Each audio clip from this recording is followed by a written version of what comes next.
Mahigit 3 milyong pisong halaga ng shabu ang nasabat ng mga otoridad mula sa isang high-value target matapos ang matagumpay na anti-illegal drugs operation sa Lanao del Sur.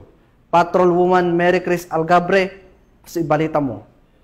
Nasabat, tinatayang 3.4 million pesos halaga ng hinihinalang shabu at arestado naman ang isang high-value target sa ikinasang operasyon ng mga operatiba ng PNP PIDEA BARM sa Barangay Sundig, Taraca, Lanao del Sur nito lamang ika-23 ng Mayo taong kasalukuyan. Kinilala ni Gil Cesario Castro, Regional Director ng PIDEA BARM, ang suspect na si alias Tami, 53 anyos, residente ng nasabing bayan at kabilang sa listahan ng mga high-value targets sa rehiyon.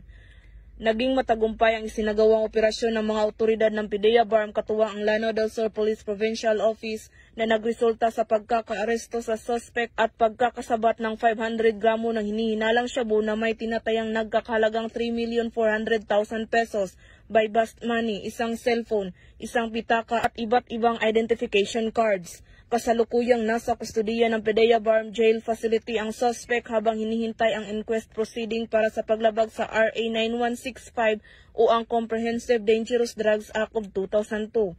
Patuloy namang pinaigting ng PIDEA BARM at ng PNP ang kanilang kampanya laban sa illegal na droga upang mapanatili ang kapayapaan at kaayusan sa buong rehiyon. Mula rito sa rehiyon ng Bangsamoro, ako ang inyong PNN correspondent, Patrolwoman Mary Chris Algabre, alagad ng batas, taga-taguyod ng Balitang Pulis.